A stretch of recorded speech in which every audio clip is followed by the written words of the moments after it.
कभी तुमने कुत्ते को देखा है? सूखी हड्डी को कुत्ता चूसता है।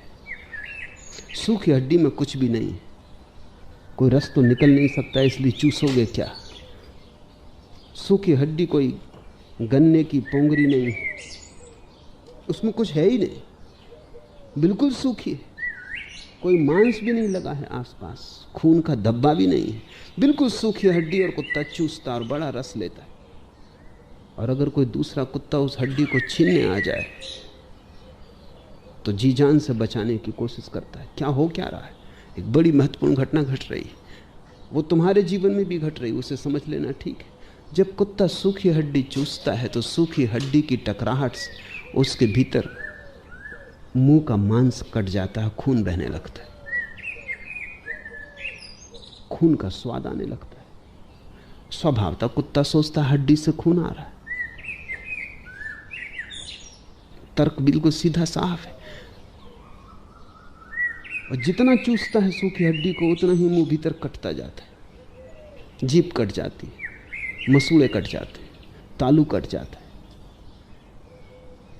खून बहने लगता है।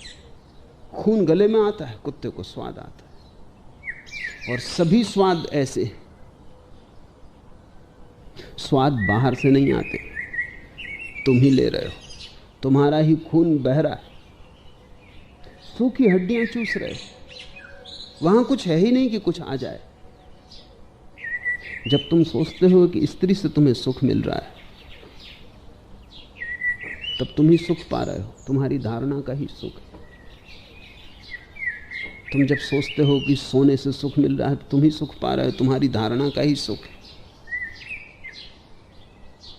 और सोने के कारण कितनी जगह से तुम कट जाते हो तुम्हें पता नहीं, और कितने घाव हो जाते हैं तुम्हें पता नहीं। सोने का बोझ तुम्हें कैसे दबा देता है इसका तुम्हें पता नहीं। तुम्हारे लोभ और काम में तुम कैसे कारागृह में बंद हो जाते हो जहां की जीना ही असंभव हो जाता है, इसका तुम्हें पता नहीं। स्वाद हेत लपटाइए को निकसे सूरा। कबीर कहते हैं स्वाद के कारण उलझ जाता है व्यक्ति, और फिर कोई बहुत बहादुर ही हो, सूरवीर हो, तो ही बाहर निकल पाता है। सिर्फ साहसी ही बाहर निकल पाते हैं, दुस्साहसी। क्योंकि दूसरे से लड़ना तो बहुत आसान है, अपने ही मन से लड़ना बहुत कठिन है। और अपने ही मन को समझना बहुत कठिन है कि क्या हो रहा है। कुत्ते को कैसे पता चले कि सूखी हड्डी से अपना ही खून बह रहा है, उसका ही मैं स्वाद ले रहा हूं। जब मनुष्यों को पता नहीं चलता तो बेचारे कुत्ते का तो कोई कसूर नहीं। तुमने जहां जहां स्वाद लिया है वो तुम्हारे ही रक्त का स्वाद है, और जहां जहां तुमने स्वाद लिया है वहां वहां तुमने अपने जीवन को गंवाया है। जहां जहां तुमने स्वाद लिया है वहां अपनी ऊर्जा खोई है, उससे तुम दीन हुए हो, उससे तुम निर्धन हुए हो। और मैं भीतर के धन की बात कर रहा हूं जब कहता हूं निर्धन हुए हो, और मैं भीतर की दीनता की बात करता हूं जब मैं कहता हूं दीन हुए हो। क्योंकि जितने तुमने स्वाद लिए उतने ही तुमने अपने को खोया है। और आज एक ऐसी घड़ी आ गई कि तुम्हें पक्का पता ही नहीं कि तुम कौन हो, क्या हो भी या नहीं। इस बुरी तरह खो दिया है तुमने, गंवा दिया है अपने को, कि कोई बहादुर ही इसके बाहर निकल सकता है, कोई सूरवीर। को निकसे सूरा। क्यों? बड़े साहस की जरूरत है। सबसे बड़े साहस की जरूरत वहां पड़ती है जहां आदतों के जाल से बाहर निकलना हो। अब तुम्हारी ये आदत हो गई है अपने को ही काटना और गलाना और अपना ही स्वाद लेना। इस आदत से तुम इतने ज्यादा ग्रस्त हो गए हो कि अब बाहर आना करीब करीब असंभव मालूम पड़ता है। करीब करीब ऐसा लगता है कि तुम अपने आदतों के जाल ही हो, बाहर कौन आएगा? भीतर बचा कौन है जो बाहर आ जाए? इसलिए तुम टालते हो कि कल परसों आगे देखेंगे, अभी तो उम्र शेष है, थोड़ा और भोग लें। मेरे पास लोग आते हैं, वो कहते हैं आप युवकों को सन्यास दे रहे हैं। सन्यास तो बुढ़ापे के लिए। सन्यास का क्या बुढ़ापे से संबंध? बुढ़ापे तक क्यों टाल रहे हो? तब तक टालोगे तुम जब तक तुम बिल्कुल असक्त ना हो जाओ, जब कुछ बचेगा ही नहीं। जब तुम बिल्कुल मरने की घड़ी में आ जाओगे तभी तुम अपनी सूखी हड्डी छोड़ोगे। वो भी तुम छोड़ोगे नहीं, छूट जाएगी, क्योंकि तुम पकड़ने योग्य सामर्थ्य भी, क्षमता भी न रह जाएगी। तब भी तुम तो चेष्टा करोगे कि थोड़ी देर और, क्योंकि बूढ़ा भी अपने को बूढ़ा थोड़ी मानता है, भीतर तो अपने को जवान ही मानता है, क्योंकि वासना कभी बूढ़ी होती ही नहीं। वासना सदा जवान है। शरीर थक जाए मन नहीं थकता, शरीर टूट जाए मन नहीं टूटता। मन कहता है चले जाओ और खींचो, थोड़ा और स्वाद ले लो। आखिरी मरते क्षण तक भी मन स्वाद से लपटाए रखता है। इसलिए कबीर कहते हैं स्वाद हेत लपटाइए को निकसे सूरा। जो निकल आए बाहर वो बड़ा वीर है। सन्यास केवल साहसियों के लिए, संसार कायरों के लिए। बड़े से बड़ा साहस है जाग जाना और देख लेना स्थिति को। जागने में डर है क्योंकि तुमने स्थिति में बहुत सा अतीत गंवा दिया है। ऐसा समझो कि एक आदमी आंख बंद किए कागज की नाव में बैठा सागर को पार कर रहा है, और तुम अचानक उसको कहो कि आंख खोलना, समझ ये कागज की नाव है, कहीं भी डुबा देगी। तो वो तुम्हें दुश्मन की तरह देखेगा, क्योंकि हो भला कागज की नाव, लेकिन जब तक पता नहीं है तब तक तो निश्चिंत है, तब तक तो वो नाव ही मान रहा है। अब तुमने उसे झंझट में डाल दिया, ये बता के कि ये कागज की नाव है, डूबेगी। अब मुश्किल खड़ी होगी, अब वो कपेगा और डरेगा और परेशान होगा, वो तुम पे नाराज होगा। अब तक सपना ही सही, लेकिन भरोसा तो ये था कि ठीक है पहुंच जाएंगे। धन में तुमने अपना जीवन गंवाया, आज अचानक कोई कहता है धन में कुछ भी नहीं है, तो तुम्हारा पूरा अब तक गंवाया जीवन व्यर्थ हो जाता है। एक आदमी 50 मील चल के आया और तुम कहते हो कि फिर लौटो, ये तो रास्ता ही नहीं। 50 मील वापस जाओ, वहीं से चौराहे से बदलाहट होगी, दूसरा रास्ता पकड़ना। पहला मन तो उसका तुम पर नाराज होने का होता है, क्योंकि तुम उसके 50 मील की यात्रा को खराब किए दे रहे हो। और फिर 50 मील जाना है उसे वापस, तो पहले तो वो तुम पर भरोसा ना करेगा। वो कोई ऐसा आदमी खोजेगा जो कहेगा कि नहीं ठीक हो, बिल्कुल ठीक जा रहे हो। इसलिए तो लोग ज्ञानियों के पास जाने से डरते हैं, भयभीत रहते हैं। कितने थोड़े से लोग बुद्ध के पास पहुंचे, कितने थोड़े से लोग कबीर के पास पहुंचे। क्यों इतना बड़ा विराट संसार? जब सत्य का कहीं आविर्भाव होता है तो दौड़ के नहीं पहुंच जाता। हजार कारण वो खोज लेते हैं न जाने के, जाने का कारण वो नहीं खोजते, क्योंकि भीतर एक भय है कि इस तरह के आदमी के पास जाने का मतलब ये है कि अब तक तुम जो थे, तुमने जो भी किया वो सब गलत। ये जरा जरूरत से ज्यादा घबराने वाला है, तो फिर पूरा जीवन अब तक का बेकार गया। तो तुम मूढ़ थे, ना समझ थे। ज्ञानी के पास जाने का भय ये है, वही भय जो ऊंट को हिमालय के पास जाने से लगता है। इसलिए ऊंट रेगिस्तान में रहते, हिमालय की तरफ नहीं जाते। रेगिस्तान में वही हिमालय। जब तुम ज्ञानी के पास जाते हो तो अचानक तुम्हारा अज्ञान साफ होता है, घबराहट होती है। ज्ञानी की प्रकाश रेखा के समक्ष तुम्हारी अंधेरी रेखा बिल्कुल प्रकट हो जाती। तो आदमी मित्रता अपने से ज्यादा अज्ञानियों की करता है। कोई साहसी, कोई सूरवीर ही ज्ञानियों के पास जाता है। इससे बड़ा कोई साहस नहीं है कि कोई इस बात को समझने को राजी हो कि अब तक जो मैं था वो गलत था। इससे बड़ा कोई साहस नहीं है कि अब तक जिस रास्ते पे मैं चला वो भ्रांत था और मैं फिर से आबासा से शुरू करने को राजी हूं। मन समझाएगा कि इतने दिन चल रही है, थोड़े दिन और बचे, अब क्यों परेशानी में पड़ते हो, थोड़े दिन और गुजार लो इसी रास्ते पर। पहुंचे नहीं पहुंचे, लेकिन पहुंचने की आशा तो बनी है। मेरे एक शिक्षक थे, आस्तिक थे, भजन कीर्तन पूजा पाठ करते। मैं जब भी गांव जाता, मुझे स्कूल में पढ़ाया था तो उनको मैं मिलने जाता, कुछ बात होती। एक बार मैं गांव गया तो उनका लड़का आ गया और मुझे कह गया कि आप घर मत आना, पिताजी ने खबर भेजी, यद्यपि वे दुखी हैं लेकिन असमर्थ हैं, आप घर मत आना। मैंने कहा एक बार तो आऊंगा, कम से कम ये पूछने की मामला क्या है, फिर कभी नहीं आऊंगा। मैं गया तो वो रोने लगे और उन्होंने कहा कि वर्ष तुम्हारी राह देखता हूं, कब आओगे, पर मैं बूढ़ा आदमी हूं और तुम सब गड़बड़ कर देते हो। मेरी पूजा ठीक चलती है, प्रार्थना ठीक कर लेता हूं, मंदिर जाता हूं, उपवास करता हूं, और अब बूढ़ा आदमी हूं और तुम जब आते हो तो तुम सब गड़बड़ कर देते हो कि इस पूजा से कुछ भी ना होगा, ये प्रार्थना व्यर्थ है, ये उपवास क्यों अपने को भूखा मार रहे हो।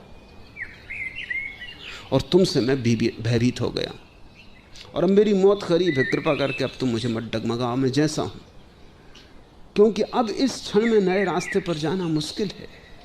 अब तुम मुझे आश्वस्त मर जाने दो, नहीं तो मरते वक्त भी तुम्हारी आवाज़ मुझे सुनाई पड़ती रहेगी कि ये गलत है, जिंदगी मैंने ऐसी गंवा दी।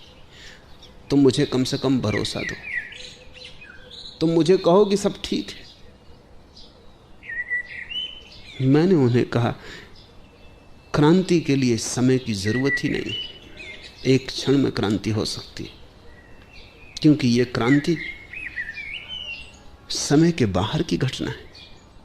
तो तुम ये मत सोचो कि जिंदगी भर गंवा दी, तो अब एक क्षण में, अब थोड़े से दिनों में, थोड़ा सा समय जो हाथ में बचा है, हाथी तो निकल गया, पूंछ ही बची, अब कैसे बदलाहट होगी। तुम ये बात ही छोड़ो, 100 साल अंधेरा रहा हो घर, दिया जलाओ, एक क्षण में अंधेरा विलीन हो जाता है। इससे भयभीत मत रहो कि अब 100 साल दिया जलाना पड़ेगा, तब 100 साल का पुराना अंधेरा दूर जाएगा। ये गणित यहाँ लागू नहीं है।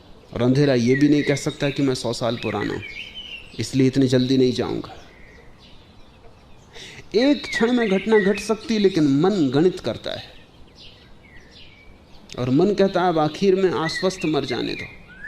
आश्वस्त तुम मर ही नहीं सकते, क्योंकि तुम्हें खुद ही भरोसा नहीं, और मैं तुम्हें नहीं डिगा रहा हूं, तुम खुद ही जानते हो कि तुम जो कर रहे हो वो थोथा है, अन्यथा मैं कैसे डिगाऊंगा।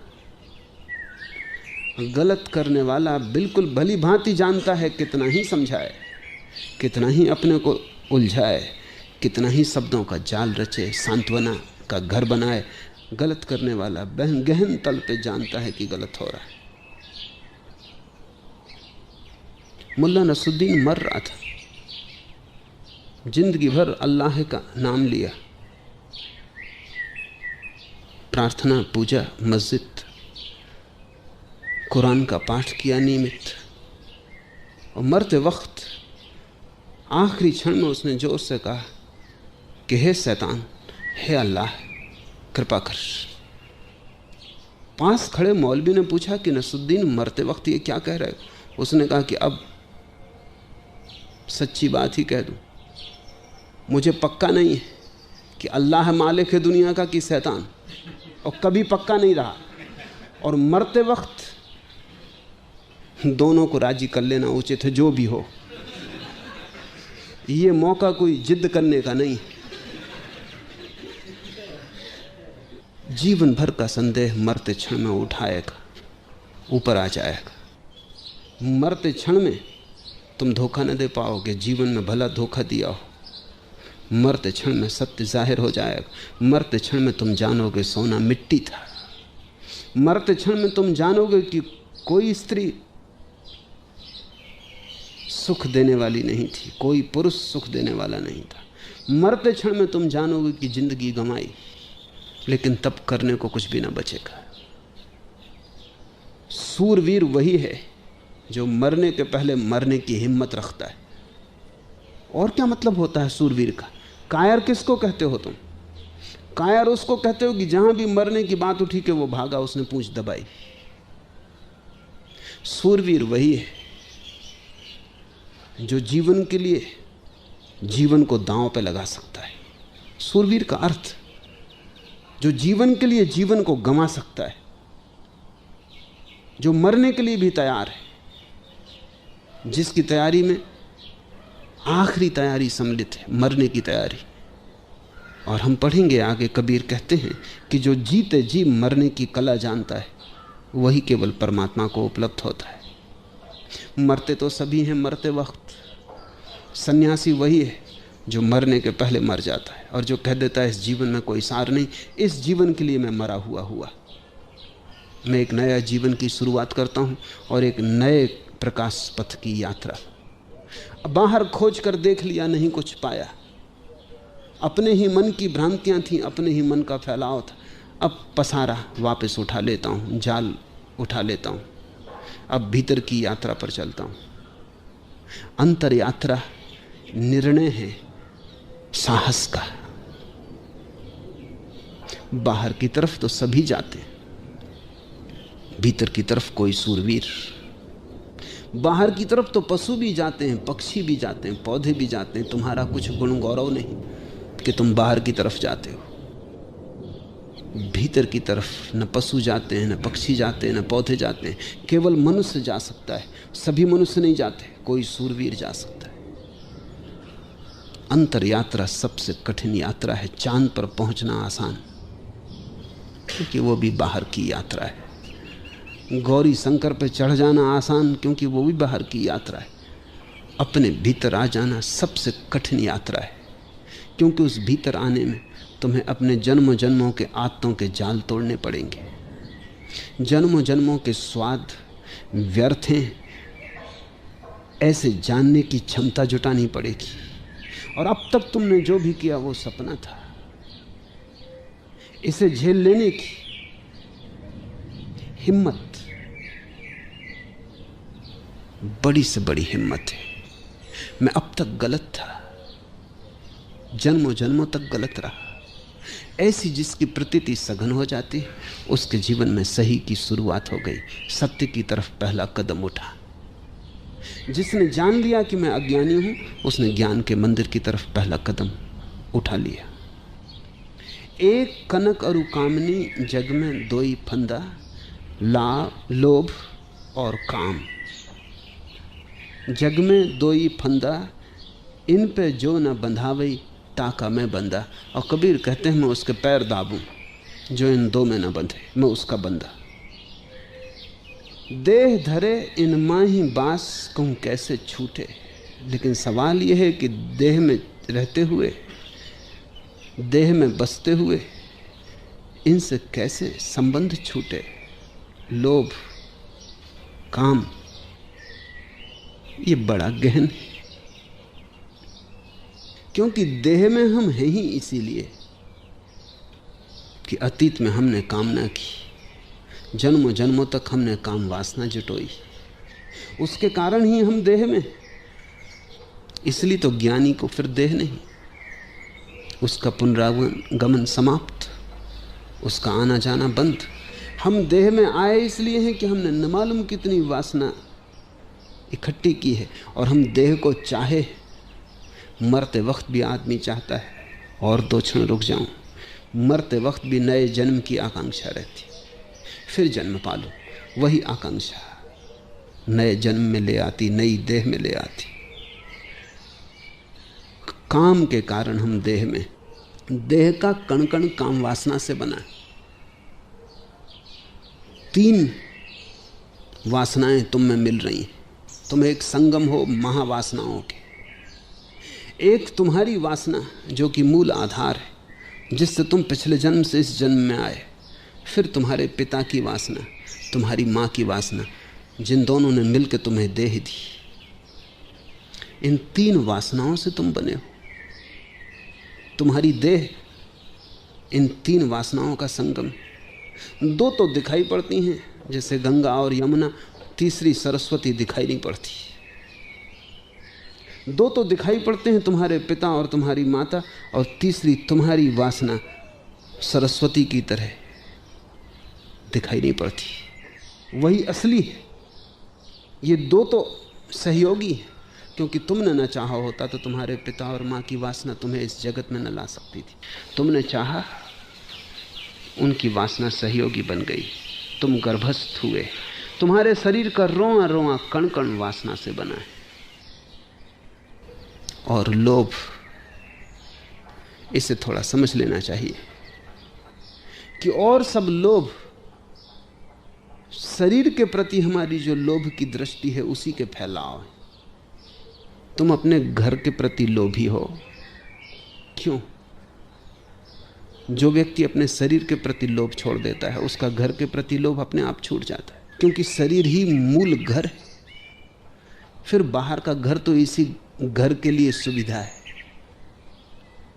जो व्यक्ति शरीर के प्रति लोभ छोड़ देता है, उसके सोने के प्रति लोभ छूट जाता है, क्योंकि सोना तो फिर इसी घर की सजावट है। और जो इस शरीर के प्रति लोभ छोड़ देता है, धन संपत्ति से उसका लोभ अपने आप छूट जाता है, क्योंकि उन सब का उपयोग इस शरीर के लिए ही है। तो शरीर तुम्हारे काम और तुम्हारे लोभ का आधार है। इसलिए जगत में एक बहुत बड़ा चमत्कार है। अनेक बार बुद्ध से पूछा गया है कि जब आपकी वासना खो गई,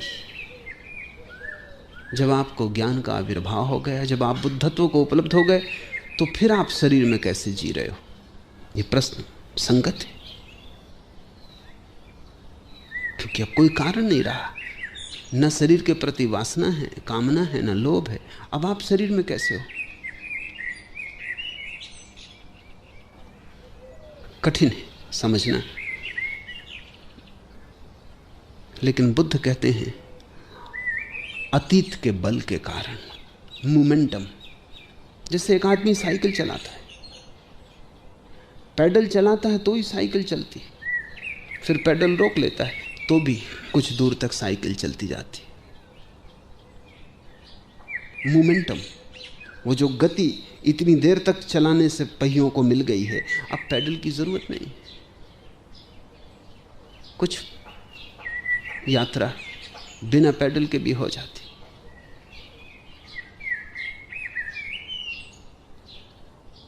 शरीर, लोभ और काम, ये 2 उसके पैडल, इन दोनों से ही शरीर टिका है। इसलिए बुद्ध पुरुष भी जी जाते हैं थोड़े दिन, लेकिन उनका जीना बड़ा कठिन हो जाता है। लोग आमतौर से सोचते हैं कि बुद्ध पुरुष बहुत स्वस्थ होते होंगे, गलत है। बुद्ध पुरुष बड़ी मुश्किल में जी पाते। जैसा तुम्हें पता होगा, अगर तुम साइकिल चलाते हो, चलती है लेकिन कब गिरी कब गिरी। बिना पैडल के भी थोड़ी चलती है, लेकिन कभी भी गिरना बना रहता है। बुद्ध पुरुष का संबंध शरीर से तो टूट जाता है। अब वो शरीर में ऐसे है जैसे नहीं है। ऐसे जैसे तुम वृक्ष की जड़ें उखाड़ लो तो भी 2-4 दिन हरा रह जाता है, बस। जड़ें तो टूट गई हैं जमीन से, लेकिन वृक्ष 2-4 दिन हरा रह जाता है। इतनी संचित जल राशि उसके भीतर है जिससे हरा रह जाता है। संचित बल है अतीत का जिससे हरा रह जाता है। बुद्ध भी, महावीर, रमन, रामकृष्ण कैंसर से मरे, रमन भी कैंसर से मरे। बड़ी हैरानी मालूम होती कि रमन और रामकृष्ण जैसे व्यक्ति अगर कैंसर से मरते हो तो बड़ा अन्याय है। अन्याय वगैरह कुछ भी नहीं, सीधी बात साफ है कि अब शरीर में कोई भीतरी बल नहीं है, किसी तरह चल रहा है। इसलिए किसी भी तरह की बीमारी के लिए आधार हो सकता है, क्योंकि भीतर का धक्का तो अब बंद हो गया है। अब तो पुराने धक्के पर चल रहा है। ऐसा समझो कि मूलधन तो चुक गया है, ब्याज से जी रहा है। देह धरे इन माही बास कहूं कैसे छूटे।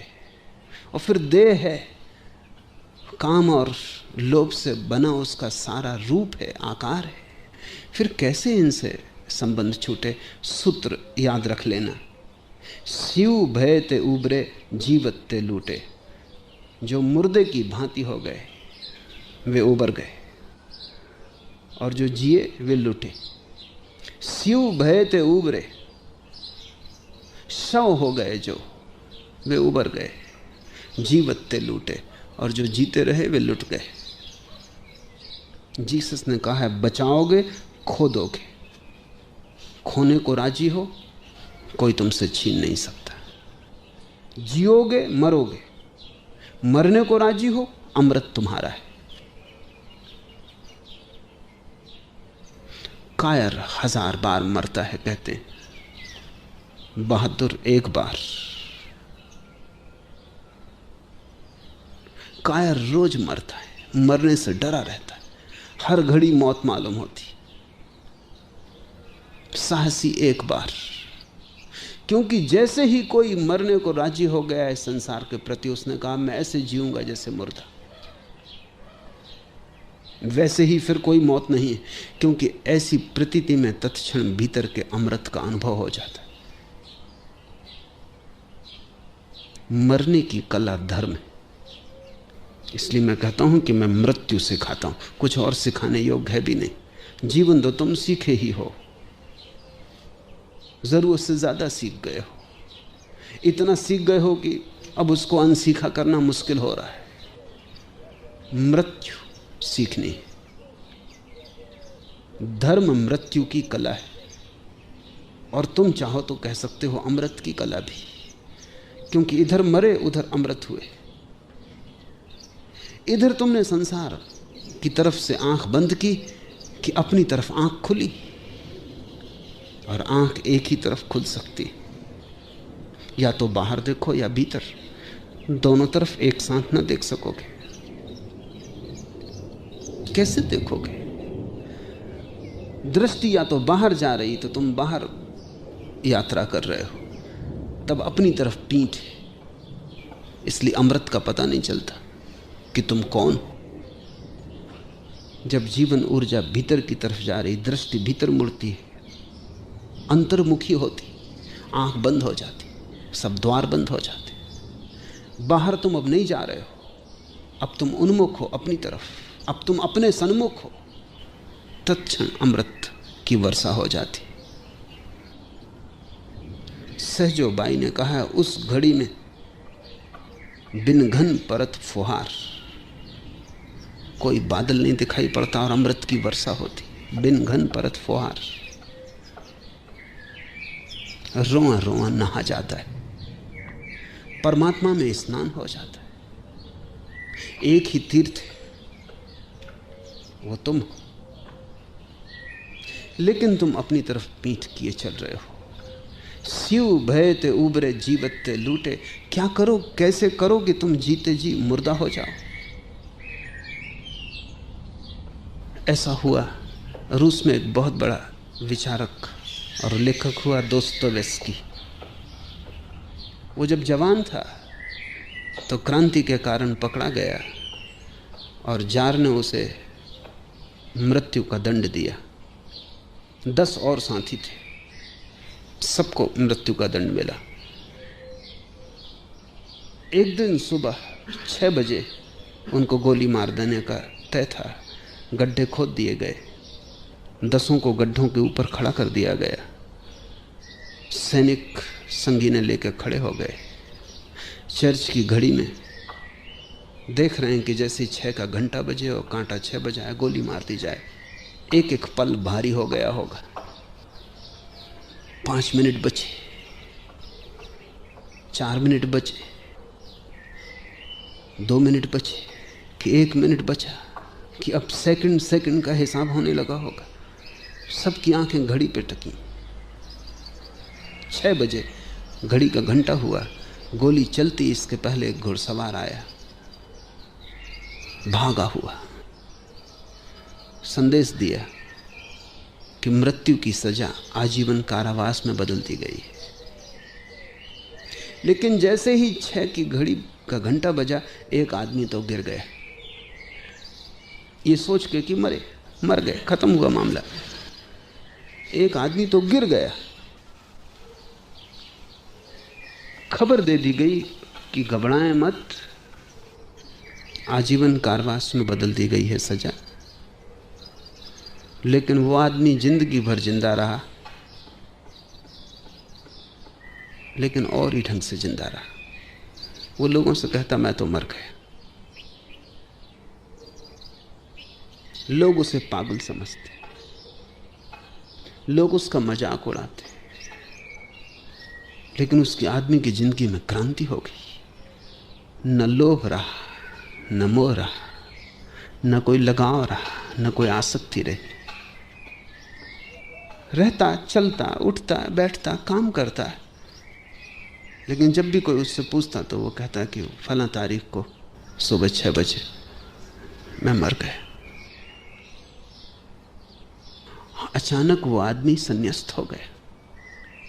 दोस्तोवस्की भी उनमें एक था, उसने भी लिखा है कि उस घड़ी के बाद मैं दूसरा ही आदमी हो गया, क्योंकि पक्का ही मान लिया था कि मौत होने ही वाली है। 6 बजते बजते साफ हो गया था कि बस खत्म हो गए। फिर बच गए, लेकिन उस घड़ी जो खत्म होने का भाव हो गया वो क्रांति ले आया। संन्यास्त ऐसी ही भाव दशा है कि तुम्हारा बोध एक ऐसी जगह आ जाए जहां तुम इस बात को ठीक से समझ लो कि इस जिंदगी में कुछ भी पाने जैसा नहीं, इस जिंदगी में सिवाय मौत के और कुछ मिलता ही नहीं। बोध इतना सघन हो जाए कि तुम अपने हाथ से ही कह दो कि हम मर गए। उसी दिन से तुम जल में कमलवत हो जाओगे, चलोगे, काम करोगे, उठोगे, बैठोगे, लेकिन जीवन का जो स्वाद है, जो रस है, वो खो जाएगा। बाहर की तरफ जो दौड़ है वो मिट जाएगी। रहे तो ठीक, न रहे तो ठीक, सब बराबर हो जाए। कभी इसका छोटा सा प्रयोग करो, एक 7 दिन के लिए सही, कि 7 दिन के लिए ऐसे जियोगे जैसे मर गए। कोई गाली देगा तो क्रोध का कोई उपाय नहीं, क्योंकि तुम मर गए। कोई जेब से पैसे निकाल ले, क्या करोगे? ऐसा हुआ कि मुल्ला नसरुद्दीन अपनी पत्नी से पूछता था कि इस बात का पक्का कैसे होता होगा जब आदमी मर जाता है, उसको खुद के मैं मर गया।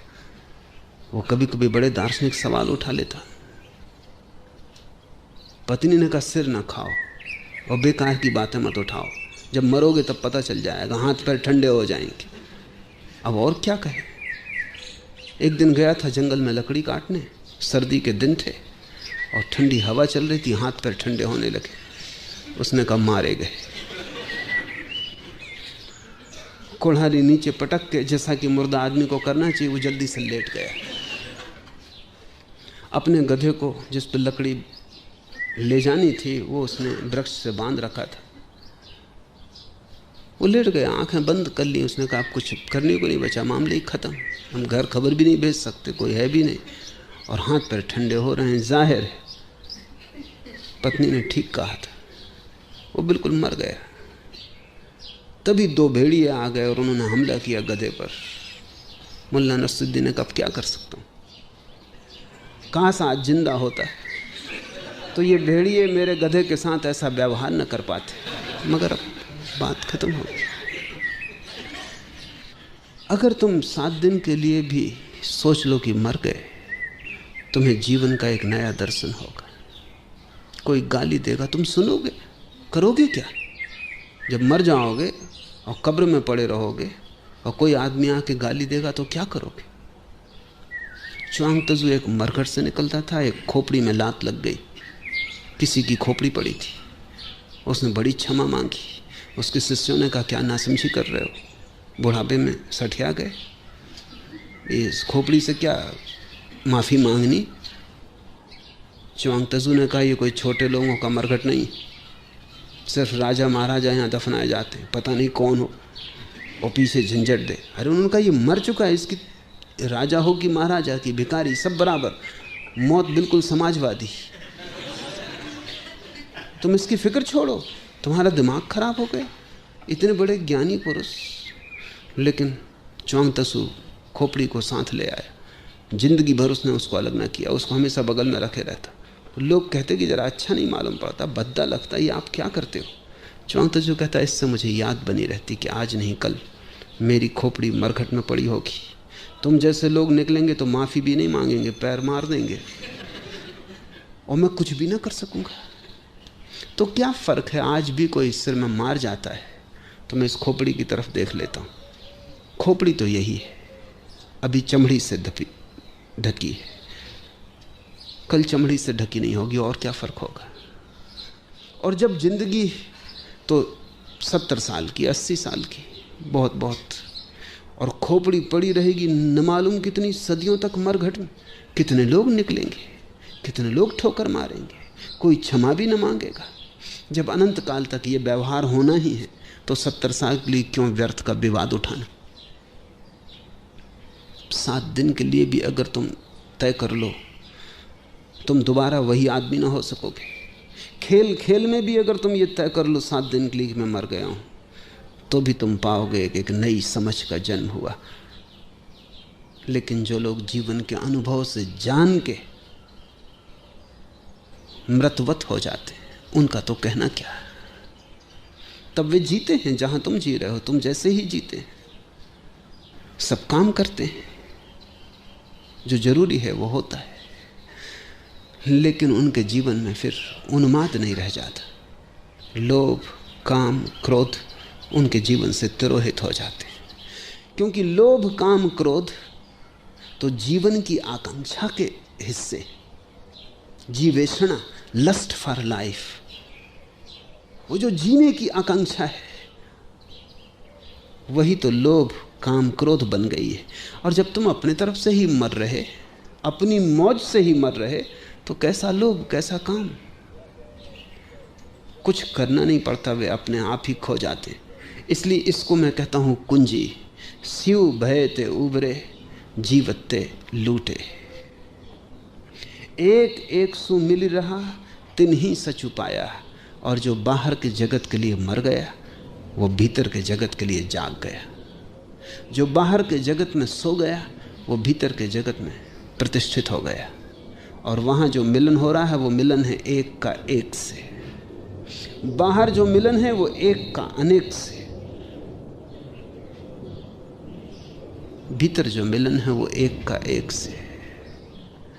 एक एक सो मिल रहा, तिन ही सच पाया। और अनेक झूठ है, जैसे अनेक लहरें सागर की झूठ है, एक सागर सच है। लहरें बनेंगी, मिटेंगी, सागर रहेगा। जो सदा रहे वही सच है, जो बने और मिटे वो सपना है। अनेक असत्य है, एक ही सत्य है। एक एक सु मिल रहा, तिन ही सच पाया। जो एक से मिल गया उसने सत्य पा लिया। प्रेम मगन लौलीन, मन सो बहिर ना आया। और वहां जो घटना घटती है वो बड़ी अनूठी। प्रेमी, प्रेम पात्र दोनों ही वहां मिट जाते हैं और प्रेम ही शेष रह जाता है।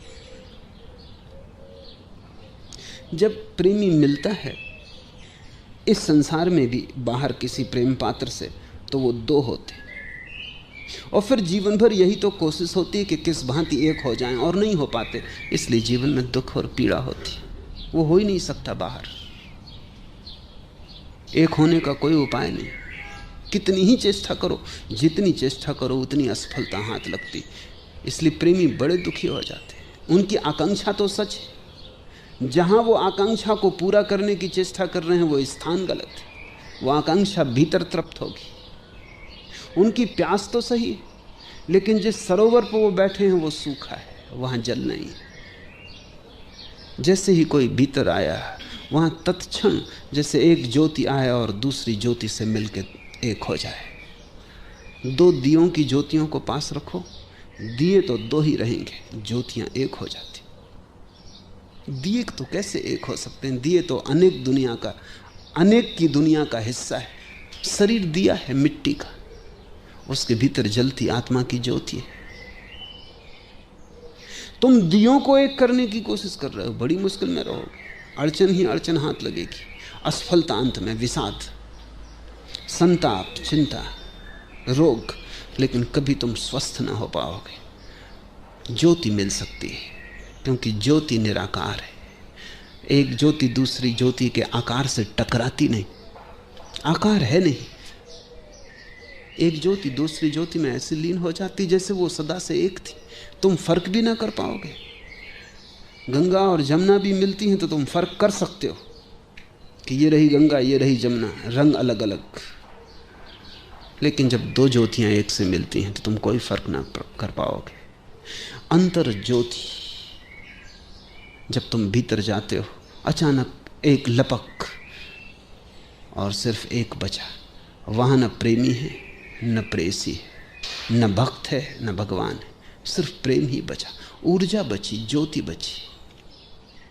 प्रेम मगन लौलीन मन सो बहिर न आया। और जो ऐसा प्रेम मगन हो गया वो फिर दोबारा नहीं आता। उसके आने की कोई जरूरत न रही, उसका पाठ पूरा हो गया। कहे कबीर निश्चल भया निर्भय पद पाया। और जो ऐसे अंतस में प्रवेश कर गया उसकी ज्योति स्थिर हो गई। अब उसमें कोई कंपन नहीं, निश्चल।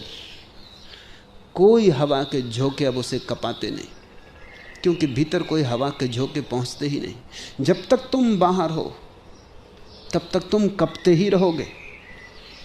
वहां हजार तूफान चल रहे हैं, लेकिन जब तुम भीतर अपने घर में लौट आए वहां कोई तूफान कभी नहीं पहुंचता। वहां निश्चल।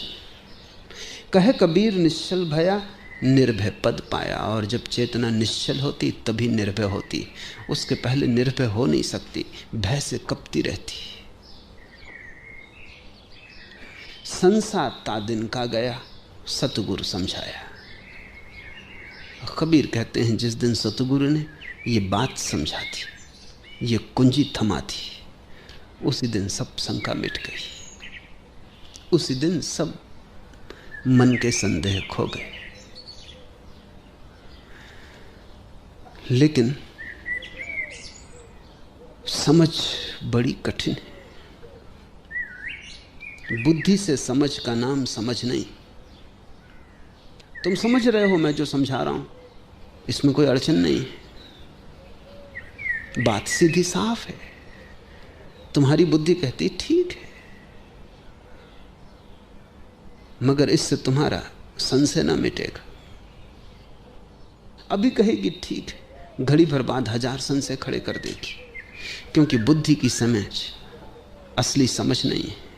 जब तुम अपने तन प्राण से, जब तुम हृदय से, जब तुम अपनी समग्रता से समझोगे तभी। सतगुरु के समझाने से नहीं, तुम्हारी समग्रता की समझ से। सतगुरु तो समझाते रहे और तुम न मालूम कितने सतगुरुओं को पार कराए और समझे नहीं। तुम्हारी समग्रता से, प्राणपण से, तुम्हारे पूरे अस्तित्व से जब तुम समझोगे। संसा ता दिन का गया सतगुरु समझाया। समझाने को कुछ है भी नहीं, छोटी सी बात है, कस्तूरी कुंडल बसे। आज इतना है।